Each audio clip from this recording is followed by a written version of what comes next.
Hello दोस्तों, एक बार फिर से आप सभी का स्वागत है एजुकेशन बाइट पर। कैसे हो आप सभी? मुझे उम्मीद है कि आप सब एकदम बढ़िया होंगे। आपके डीएलएड 4th सेमेस्टर की इंग्लिश की लास्ट क्लास में मैंने आपको ट्रांसफॉर्मेशन ऑफ सेंटेंस सिखाया था, जिसमें मैंने आपको कॉम्प्लेक्स टू कंपाउंड और कंपाउंड टू कॉम्प्लेक्स सिखा दिए थे। ट्रांसफॉर्मेशन जो है वो आपके इस सेमेस्टर के लिए बहुत ज़्यादा इंपॉर्टेंट है, क्योंकि यहाँ से आपका 2 नंबर का क्वेश्चन हर बार पूछा गया है, चाहे वेरी शॉर्ट में आ जाए चाहे फिर आपका शॉर्ट क्वेश्चन में आ जाए। तो इसको बहुत अच्छे से तैयार करना ट्रांसफॉर्मेशन को। इसके बाद हम शुरू करते हैं आज की क्लास। और हाँ, एक चीज़ और, सेंटेंस में मैंने जो आपको सेंटेंस पढ़ाए हैं उनकी डिफाइन भी एक बार ज़रूर देख लीजिएगा, क्योंकि डिफाइन कभी कभार आपसे पूछ ली जाती है। मैंने बहुत इजी कराई है आपकी, चाहे वो इम्परेटिव सेंटेंस हो या फिर आपका एक्सक्लेमेटरी सेंटेंस हो या सिंपल या कंपाउंड सेंटेंस भी हो, तो भी उनकी डेफिनेशन बस 2 से 3 बार पढ़ लेना, अगर एग्जाम में आती है तो आपकी छूटे ना वो, ठीक है। आज हम शुरू करते हैं प्रपोजिशन से। प्रपोजिशन बहुत इंपॉर्टेंट रहने वाला है आपके लिए, प्रपोजिशन हो चाहे कंजंक्शन, दोनों ही, क्योंकि यहाँ से फिल इन द ब्लैंक्स आपके पूछे जाते हैं, वो भी 2 नंबर के। 2 नंबर के प्रपोजिशन, 2 नंबर का कंजंक्शन, ठीक है। फिल अप में आता है और डिफाइन नहीं आती है, बट डिफाइन देखने में कोई हर्ज नहीं है। एक बार डेफिनेशन देख लेना दोनों की ही और आराम से लिख पाओगे, ठीक है। चलिए शुरू करते हैं आपकी क्लास। प्रपोजिशन क्या होता है? What is preposition? तो preposition is a word which is used to establish the relation between 2 noun और प्रोनाउन। यानी कि प्रपोजिशन एक ऐसा वर्ड है जो 2 नाउन या फिर 2 प्रोनाउन के बीच का रिलेशन बताता है, या उनके बीच का संबंध स्थापित करेगा कि इन दोनों में क्या रिलेशन है। अब वो रिलेशन 2 नाउन के बीच भी हो सकता है, यानी कि 2 नाउन के बीच भी हो सकता है, या फिर 2 प्रोनाउन के बीच भी हो सकता है, या फिर वो रिलेशन एक नाउन और एक प्रोनाउन के बीच भी हो जाएगा, ठीक है ना। मैं आपको इसको बहुत अच्छे से समझा देती हूँ। आपने जनरली एक एग्जाम्पल बहुत सुना होगा, ठीक है, अंडरलाइन कर दूं पहले मैं। हाँ, अब एग्जाम्पल ये सुना होगा कि बिल्ली मेज पर बैठी है। बहुत कॉमन एग्जाम्पल है, बिल्ली मेज पर बैठी है। अगर यहाँ पर आप गौर करें तो बिल्ली क्या है? बिल्ली एक नाउन है, संज्ञा है, सिंपल है ना। और मेज भी क्या है? मेज भी एक नाउन है, संज्ञा है। अगर हम बिल्ली और मेज के बीच में रिलेशन देखें तो है क्या? कौन सा वर्ड है जो रिलेशन बता रहा है बिल्ली और मेज के बीच में? तो वो बता रहा है पर। ये जो पर शब्द है ये क्या बता रहा है? कि बिल्ली मेज पर बैठी है। ये पर शब्द ही क्या है? आपका प्रपोजिशन है। क्लियर हो गया? अब हम आते हैं सेंटेंस से, यहाँ से हमें और अच्छे से समझ में आएगा। पहला सेंटेंस है I live in India. I pronoun है यहाँ पर, इंडिया नाउन है। मैं इंडिया में रहता हूँ। मेरे और इंडिया के बीच में क्या संबंध है? कौन सा वर्ड संबंध बता रहा है? तो वो है इन, यानी कि ये इन क्या है? यहाँ पर प्रपोजिशन है। क्लियर हो गई ये चीज? इन क्या है? यहाँ प्रपोजिशन है। इंडिया क्या है? इंडिया नाउन है, और ये आई क्या है? यहाँ पर प्रोनाउन है। क्लियर? अगला सेंटेंस है the child jumped into the river. बच्चा नदी में कूद गया। बच्चा नदी में कूद गया। बच्चा क्या है? यहाँ पर नाउन है, रिवर नाउन है। बच्चा और नदी में संबंध कौन बता रहा है? इनटू बता रहा है कि बच्चा नदी में गिर गया या कूद गया। तो इनटू यहाँ पर क्या हो जाएगा? इनटू है यहाँ पर प्रपोजिशन, ठीक है। थोड़ा साफ कर दूं वरना क्लियर नहीं होगा। मैं सिर्फ सर्कल कर रही हूँ किस पर? प्रपोजिशन पर। अगला है आपका sentence we sit under the tree. यानी कि हम पेड़ के नीचे बैठे हैं। तो हमारे और पेड़ के बीच में रिलेशन कौन बता रहा है? अंडर वर्ड, ठीक है। कहाँ? पेड़ के नीचे बैठे हो, तो अंडर यहाँ पर क्या हो जाएगा? प्रपोजिशन हो जाएगा। क्लियर हो गई चीज़ें कि प्रपोजिशन क्या होता है। अब आते हैं हम कि इनमें से कुछ ऐसे प्रपोजिशन है जिसका यूज़ आपसे पूछा जाता है, यानी कि आपको फिल इन द ब्लैंक्स दे दिए जाएंगे, यानी कि फिल अप दे दिए जाएंगे, और आपको वहाँ फिल करना होगा देख करके सिचुएशन के अकॉर्डिंग कि यहाँ पर कौन सा प्रपोजिशन आएगा, ठीक है। तो सबसे पहले हम बात करते हैं एट की। सबसे पहला जो प्रपोजिशन है वो हमारा क्या है? एट है, ठीक है। तो एट का जो यूज़ करते हैं, एट का जो हिंदी में मतलब निकलता है वो निकलता है में या फिर पर, ठीक है। में या पर दोनों ही इसका हिंदी अर्थ होता है। एट का यूज़ कहाँ करते हैं? तो एट का सबसे पहले हम यूज़ करते हैं किसी छोटे स्थान, छोटे गांव, कस्बों, या फिर किसी बड़े स्थान का एक छोटा सा भाग। अगर मैं ये कोई बड़ा स्थान है और इसमें हमें सिर्फ इतना भाग बताना हो तो उसके लिए भी हम एट का यूज़ करते हैं। ठीक है। जैसे पहला सेंटेंस देखिएगा, I live dash Agra in India. India बड़ा स्थान है, इंडिया के आगे तो हमने इन लगा दिया। अब इंडिया में अगर हम आगरा की तुलना करें तो आगरा छोटा पड़ेगा ना, वैसे आगरा बड़ा होगा लेकिन इंडिया के अगर हम उसमें देखेंगे तो इंडिया के उसमें आगरा छोटा है, तो आगरा के आगे क्या लग जाएगा, एट। यानी कि मैं इंडिया में कहाँ पर रहता हूँ, वो आगरा में रहता हूँ। ठीक है। इसके बाद अगला है, he was standing dash bus stop. Bus stop तो एक बहुत छोटा सा स्थान है ना, एक कैसा स्थान है, छोटा स्थान है। बात अगर हम करें कि इस एक शहर में बस स्टॉप कहाँ होगा, एक बहुत ही कम स्थान में होगा ना, तो सीधी सी बात है इसके आगे हम किसका यूज़ करेंगे, एट का यूज़। क्लियर हो गया। किसी छोटे स्थान, गांव, कस्बे या किसी बड़े स्थान में से छोटे स्थान को दिखाना हो तो हम एट का यूज़ करेंगे। जैसे हॉस्पिटल हो जाए तो एट हॉस्पिटल, एट पार्क। ठीक है। आगे आते हैं, नेक्स्ट है एट का यूज़ कहाँ करते हैं, रात व दोपहर के साथ, यानी कि नाइट आ जाए या नून आ जाए उसके साथ भी हम किसका यूज़ करेंगे, एट का यूज़ करेंगे। We play at night, he went to school at noon. यहीं पर अगर आपका आ जाए मॉर्निंग या फिर इवनिंग तो उसके साथ हम करते हैं इन का यूज़, इन द मॉर्निंग। ठीक है। ऐसे ही in the evening, in the morning या इन द इवनिंग। अगर यहीं पर आपका द नाइट लग जाए, द नाइट, तब हम एट द नाइट नहीं बोलेंगे, ये चीज़ ध्यान रखना, इन द नाइट बोलेंगे। तब हमें किसका यूज़ करना पड़ेगा, इन का यूज़ करना पड़ेगा। ठीक है। ये दोनों चीज़ें इंपॉर्टेंट हैं, इनको नोट कर लेना। ठीक। इन the morning, in the evening, in the night, तीनों करेक्ट है। ठीक है। और एट नाइट, एट नून, ये करेक्ट है। ठीक है। आगे आते हैं, कीमत बताने के लिए, किसी भी चीज़ का मूल्य या कीमत बताने के लिए भी हमें किसका प्रयोग करना पड़ता है, एट का प्रयोग करना पड़ता है। For example, I am buying onion at 60 rupee per kg. ठीक है। कितने रुपए पर केजी पर उसने अनियन खरीद रहा है, तो 60 रुपी पर केजी पर खरीद रहा है। ठीक है।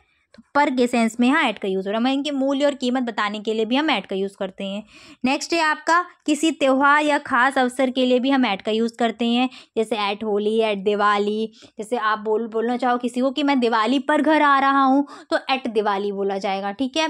या मैं अपने मम्मी के बर्थडे पर घर आ रहा हूँ तो वहाँ पर ऐट मदर्स बर्थडे ऐसे बोला जाएगा। ठीक है। तो ख़ास मौका जब होगा वहाँ पर भी हम ऐट का यूज़ करेंगे। पहला सेंटेंस है आपका, आई will come home at Holi. मैं कब घर आ रहा हूँ, होली पर घर आ रहा हूँ। तो होली एक त्यौहार है, फेस्टिवल है, इसके आगे भी एट का यूज़ हो जाएगा। We had come at birthday, तो यहाँ पर भी बर्थडे एक खास मौका होता है, एट का यूज़ करेंगे। ठीक है। आगे आते हैं, एक निश्चित समय को बताने के लिए भी हमें किसका यूज़ करना पड़ता है, एट का यूज़ करते हैं हम। निश्चित समय का मतलब है एक प्रॉपर टाइम पीरियड नहीं, ये नहीं कि 2 आवर 3 आवर बोलने हो ना। जब टाइम बोलना भाई 10 o'clock, 3 o'clock, 5 o'clock, 7 o'clock, तो वहाँ डेफिनेट टाइम बता दे कि 7 बजे घड़ी में, 5 बजे, तो वहाँ पर हम किसका यूज़ करेंगे, एट का। He will come home 10 o'clock, यानी कि वह 10 बजे पर घर आएगा। तो कितने बजे पर, 10 बजे पर, यानी कि एट लगेगा वहाँ पर। ठीक है। She was born at 7 o'clock, कितने बजे पैदा हुई थी, 7 बजे। तो एक पूरा टाइम, डेफिनेट टाइम जब बताना होगा, निश्चित समय बताना होगा, तो वहाँ किसका ही प्रयोग करेंगे, एट का प्रयोग करेंगे। तो यहाँ से देखो एट का यूज़ यहाँ से एक बार रिवाइज कर लेते हैं हम। सबसे पहला यूज़ होता है छोटे स्थान या कस्बे के लिए, या किसी बड़े भाग में से कोई छोटा भाग हमें बताना हो तो वहाँ पर हम एट का यूज़ करते हैं। दूसरा होता है एट का यूज़ नाइट के साथ और नून के साथ। 2 मैंने आपको बताए थे, एक एट नाइट बताया था और एक बताया था नून। तो नाइट और नून के साथ भी हम किसका प्रयोग करते हैं, एट का प्रयोग करते हैं। किसी सामान की मूल्य कीमत बताने के लिए भी किसका प्रयोग करते हैं, एट का प्रयोग करते हैं। इसके बाद त्योहार के साथ या फिर आपका कोई खास अवसर पड़ रहा हो तो वहाँ भी एट का यूज़ करना है। और लास्ट आपका था किसी निश्चित समय के लिए एट का यूज़ करते हैं। क्लियर हो गए ना सारे के सारे। चलिए आगे बढ़ते हैं। अगला क्या है आपका, इन का यूज़। इनका यूज़ बहुत ज़्यादा इम्पॉर्टेंट है। इनका जो हिंदी में अर्थ होता है वो होता है में। इनका प्रयोग करते हैं हम देश, प्रदेश या बड़े नगरों के साथ में। ठीक है। बड़े स्थान के साथ में। जैसे आई लिव इन इंडिया, मैं इंडिया में रहता हूँ। Do you live in Mumbai, क्या तुम मुंबई में रहते हो। एक बड़ा नगर बताना हो, बड़ा स्थान बताना हो, कंट्री का नेम हो गया या फिर आपका स्टेट का नेम हो गया, I live in Uttar Pradesh, तो यहाँ भी हम इनका यूज़ करेंगे। इसके बाद इनका यूज़ करते हैं हम सन व महीनों के नाम के साथ, यानी कि जब ईयर बतानी हो और हमें मंथ बताना हो तो वहाँ भी हम किसका प्रयोग करेंगे, इनका प्रयोग करेंगे, जैसे इन 2016, इन मार्च, और विंटर समर के आगे भी इनका यूज़ होता है, इन विंटर, इन समर, इन 1995, ऐसे इन 2023 बोल सकते हैं आराम से, ठीक है। तो इन 2023 होगा। आगे आते हैं, यहाँ पर सेंटेंस देख लो, I will come to India in May, मैं इंडिया कब आऊँगा, मैं इंडिया मई में आऊँगा। तो मंथ का नेम था इसलिए इसके आगे क्या लग गया, इन लग गया, ठीक है। टाइम पीरियड, अवधि को बताने के लिए भी किसका प्रयोग करते हैं, इन का प्रयोग करते हैं। डेफिनेट टाइम को बताने के लिए एट का, और टाइम पीरियड को बताने के लिए हम किसका यूज़ करेंगे, टाइम पीरियड को बताने के लिए यूज़ करेंगे इनका। She will do this work in 2 days, वे 2 दिन में ये काम पूरा कर देगी, ठीक है, 2 दिन में। आगे बढ़ते हैं, ये तो मैंने भी आपको जस्ट बता दिया था, इंपॉर्टेंट है ये। इन the morning, in the evening, in the night, और एट नाइट भी होता है, और एक और क्या होता है, एट नून। क्लियर। आगे आते हैं, इनका यूज़ कहाँ करेंगे नेक्स्ट कंडीशन में, तो स्थिर अवस्था या विश्राम अवस्था में जब होंगे तो वहाँ भी हम क्या यूज़ करेंगे, इनका। जैसे the children are in the classroom, बच्चे क्लासरूम में हैं, बच्चे वहाँ स्थिर अवस्था में बैठे हुए हैं, ठीक है। और किसी व्यवसाय के लिए भी हम, जैसे व्यवसाय बताना हो कि मैं ये काम कर रहा हूँ, तो वहाँ भी हम क्या करेंगे, इनका यूज। जैसे ही इज़ इन आर्मी, कहाँ, आर्मी में काम कर रहा है, ठीक है।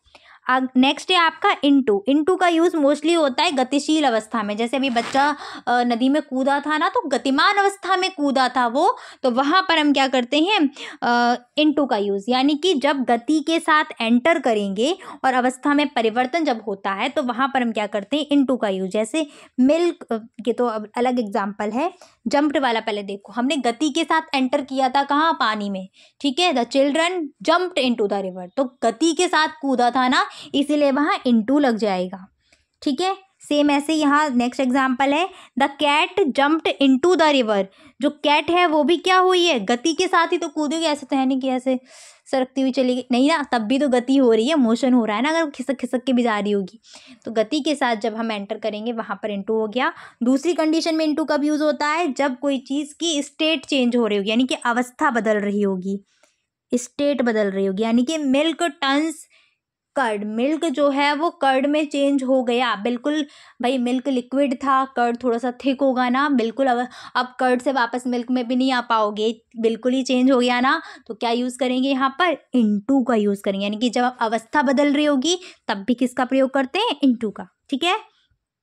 नेक्स्ट आते हैं ऑन। ऑन का यूज़ कब करते हैं, तो ऑन का जो हिंदी में अर्थ होता है वो होता है पर, और इनटू का जो अर्थ होता है वो में ही रहता है, ठीक है। एट, इन, इनटू, ये कहीं ना कहीं में का सेंस देते हैं। तो पहला देखिएगा, पर का क्या है, जब कोई वस्तु किसी दूसरी वस्तु को स्पर्श करते हुए रखी होगी, ठीक है, यानी कि जब सतह को टच करते हुए कोई चीज़ रखी होगी तो वहाँ हम ऑन का यूज़ करेंगे। जैसे बुक अगर टेबल पे रखी है तो टच करती हुई रखी होगी, ऑन का यूज़ हो जाएगा, ठीक है। ऐसे ही बोल सकते हैं हम, सेंटेंस से देख लो पहले तो, he sits on the table, वह किस पर बैठा है, मेज पर बैठा है, तो ऑन द टेबल, यानी कि जब वो बैठा होगा तो कहीं ना कहीं उसकी बॉडी टेबल को टच कर रही होगी।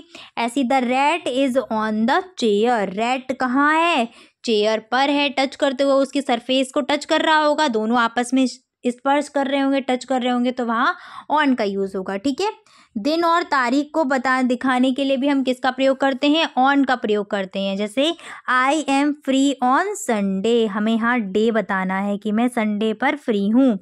इसके बाद शी वॉज बॉर्न ऑन 20 मार्च 1999, ठीक है। तो तारीख पूरी बताई जा रही है तो किसका प्रयोग करेंगे, ऑन का प्रयोग करेंगे, ठीक। जब डेफिनेट टाइम बता रहे कि भाई 10 o'clock तो वहाँ एट कर, ठीक है। चलो आगे आते हैं, फिफ्थ है आपका एबव का यूज़ कब करते हैं, तो एबव का यूज़ भी पर के लिए किया जाता है। हिंदी वाक्य में आप ये पर का अर्थ देगा, और इसका यूज़ इंग्लिश में हम तब करते हैं जब सतह को टच ना हो रहा हो, यानी कि सरफेस को टच नहीं कर रहे होंगे। जैसे the clock is dash the shelf, ठीक है, शेल्फ के ऊपर होगी ना क्लॉक तो अबव द शेल्फ बोला जाएगा, ठीक है। ऐसे ही हिज इनकम इज़ अबव 50,000, 25,000, उससे ऊपर है, ठीक है। ओवर का यूज़ कब करते हैं, तो ओवर का यूज़ भी पर के लिए ही करते हैं, ऑन एबव ओवर, बस थोड़ा सा अंतर है। ऑन का यूज़ तब करेंगे जब दोनों सरफेस को टच कर रहे होंगे, एबव का जब सरफेस को टच नहीं कर रहे होंगे। और ओवर का देखिएगा, ओवर का यूज़ कब करते हैं, ऊपर के लिए प्रयोग करते हैं जब एक वस्तु दूसरी वस्तु को ढक रही होगी पूरी तरीके से, ठीक है। और दूसरा इसका प्रयोग करते हैं ताप, एज या पीरियड ऑफ टाइम को बताने के लिए कि ये इतने समय पर चीज़ ख़त्म हो रही है, ठीक है। जैसे ओवर स्मार्ट, ओवर एज, ठीक, एज को बता दे, ओवर एज, ओवर स्मार्ट। ऐसे यहाँ पे देखो, put the blanket dash the body, यानी कि पूरी बॉडी को कवर करेगा ना ब्लैंकेट, तो ओवर द बॉडी आ जाएगा, ठीक है। The temperature is over 50 degree Celsius, किसके ऊपर है, 50 डिग्री सेल्सियस के ऊपर है, टेम्परेचर है, इसलिए हमने क्या यूज़ किया है, ओवर का यूज़ किया है, ठीक है। इसके बाद नाउ क्लास इज ओवर, समाप्त हो गया ना, यानी कि जो टाइम चल रहा था, जो भी काम चल रहा था, टाइम पीरियड जब चल रहा था वो समाप्त हो गया। एंड फिनिश होने पर भी हम किसका यूज़ करते हैं, ओवर का यूज़ करते हैं, ठीक है। 7th है आपका विद का यूज़ कब करते हैं, तो सेंस ऑर्गन के साथ में हम विद का यूज़ करते हैं, जैसे आई, नोज़, ये सारी चीज़। सेंस ऑर्गन 5 है ना हमारे सेंस ऑर्गन, इनके साथ हम यूज़ करेंगे। और इंस्ट्रूमेंट आदि के लिए भी हम विद का यूज़ करते हैं, ठीक है। पहला है वी सी विद आईज, हम अपनी आँखों के से देखते हैं ना। से या साथ का सेंस देता है हिंदी में, से, साथ या के द्वारा, ठीक है। ही cuts the mango with knife, ठीक है, वो आम काटता है किसके साथ या किसके द्वारा, तो नाइफ के द्वारा। नाइफ यहाँ पर एक टूल है या इंस्ट्रूमेंट है, ठीक है, इंस्ट्रूमेंट या टूल आप लिख सकते हैं, ठीक है। चाकू के द्वारा काट रहा है ना। इसके बाद है his eyes are red with tears, किसके साथ हो गई है, आंसुओं के साथ, ठीक है, इंपॉर्टेंट बन जाता है ये क्वेश्चन। आगे आते हैं तो नेक्स्ट है आपका फ्रॉम का यूज़। फ्रॉम का यूज़ इंपॉर्टेंट रहता है, तो फ्रॉम का यूज़ देख लीजिएगा कब करते हैं हम, अलग होने के अर्थ में फ्रॉम का यूज़ करते हैं, साथ साथ उत्पत्ति या स्रोत के लिए भी कि कहाँ से उसकी उत्पत्ति हो रही है वहाँ पर, और कंपैरिजन करने के लिए भी हम फ्रॉम का यूज़ करते हैं। फर्स्ट देखो, he is suffering from fever, ये पूछा जाता है और ये पूछा भी गया था, इसलिए मैं यहाँ इंपॉर्टेंट डाल देती हूँ, इसको हाईलाइट कर देती हूँ, इसको ध्यान रखना। He is suffering from fever, ठीक है। आगे आते हैं, अगला क्या है, she saves the child from fire, आग से उसने उस चाइल्ड को बचा लिया, यानी कि आग से उस टाइम पर अलग कर दिया, तो अलग होने के अर्थ में भी क्या है, फ्रॉम का यूज़ करेंगे। आई thank you dash my hurt, यानी थैंक यू कहाँ से निकल रहा है, दिल से भाई थैंक यू निकल रहा है ना, दिल से उत्पत्ति हो रही थैंक यू की, तो क्या होगा यहाँ, फ्रॉम माई हर्ट, मेरे दिल के द्वारा जो उत्पन्न हुआ है थैंक यू, वो मैं आपको बोल रहा हूँ, ठीक है, सिंपल। बिटवीन का यूज़ देखो, बिटवीन जो है वो दो लोगों के बीच में यूज़ करते हैं, और एमंग करते हैं दो से अधिक लोगों के बीच में यूज़, जो इनका मीनिंग है वो सेम ही है, ठीक है। जब हमें दो लोगों के बीच में कोई चीज़ करनी होगी तो बिटवीन, और जब दो से ज़्यादा लोगों के बीच में वो काम करना होगा तो अमंग का यूज़ करना है। जैसे distribute these fruits between Ram and Shyam, Sita जो भी है, ठीक है, दो ही लोग हैं यहाँ पर प्रेजेंट थे इसलिए बिटवीन आया, यहीं बोल देती distribute these fruits dash Ram Sita Mohan Gita, ठीक है, तो वहाँ सीधी सी बात है अमंग आ जाता, उन सब के बीच में वो फ्रूट्स हमें बांटने हैं। जैसा अगला आपका है distribute these fruits among Ram Sita and Mohan, तो दो से ज़्यादा लोग आ जाएं तब एमंग, और दो लोग हों तो बिटवीन, ठीक है। आगे आते हैं सिंस और फॉर का यूज़, ये मोस्ट इंपॉर्टेंट है आपके लिए। सिंस और फॉर का यूज़, फॉर का यूज़ हम करते हैं denote it period of time, time period जब बताना होगा, यानी कि भाई कितने आवर, 2 आवर हो गए हैं, ठीक है, चाहे 5 आवर्स हो जाएं, 2 डेज हो जाएं, तो यहाँ टाइम पीरियड बताया जा रहा है तो हम किसका यूज़ करेंगे, फॉर का यूज़ करेंगे। और जब पर्टिकुलर टाइम यानी कि shows the point of time कि भाई इतने टाइम से काम शुरू हुआ था मेरा, तो वहाँ पर हम सिंस का यूज़ करते हैं। जैसे she has been reading for 5 hours, यानी कि वो 5 घंटे से पढ़ रही है। ऐसे ही अगला है they have been playing since 5 o'clock, यानी कि वो 5 बजे से खेल रहा है। अब डिफरेंस क्या है, टाइम जैसे मान लो आपने पढ़ना शुरू किया 2 बजे से, तो अब आप किसका यूज़ करोगे, सिंस 2 o'clock। अब आपको पढ़ते पढ़ते हो गए हैं 4 या 5 घंटे, तो जो टाइम पीरियड हो गया है उसके साथ यूज़ करेंगे फॉर का, ठीक है।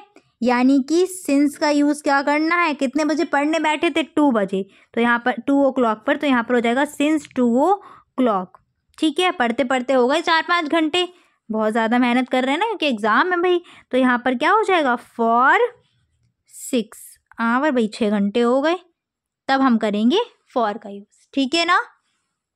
चलो आगे बढ़ते हैं, अगला क्या हो जाएगा आपका, नेक्स्ट है ऑफ ऑब्लिक फ्रॉम। ऑफ का यूज़ कब करते हैं, तो ऑफ को यहाँ पर देख लीजिएगा, used for that material which unchanged by situation, यानी कि ऑफ का यूज़ तब करेंगे जो भी मटेरियल हमारा है वो क्या हो, सिचुएशन के हिसाब से चेंज ना हो, अनचेंज्ड रहे, तो ऑफ का यूज़ करेंगे। और फ्रॉम का यूज़ तब करते हैं जब used for thing which are changed by the changing situation, situation जैसे ही बदल गई वैसे ही क्या हो जाए, चीज़ भी बदल, यानी कि थिंग जो है वो भी चेंज हो जाए। तो यहाँ पर देखो पहला क्वेश्चन क्या है, butter is made from milk.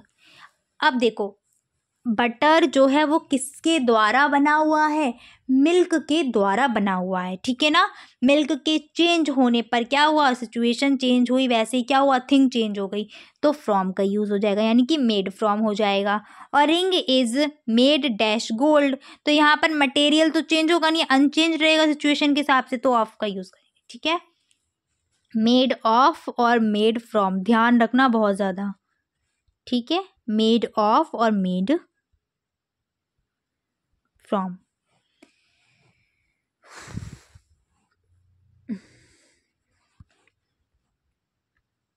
चलिए अब हम कुछ कर लेते हैं, वर्कशीट देख लीजिएगा यहाँ पर। सबसे पहला है I prefer milk dash T, तो मिल्क प्रेफर करना है, मिल्क और टी में से क्या प्रेफर करना है, तो एक चीज़ ध्यान रखना, जब भी प्रेफर आ जाए तो प्रेफर के साथ में हम यूज़ करते हैं किसका, हमेशा टू का यूज़ करते हैं। तो आपका हो जाएगा I prefer milk to tea, ऐसे आ सकता है I prefer coffee to tea, ठीक है, तो टू का यूज़ करेंगे यहाँ पर।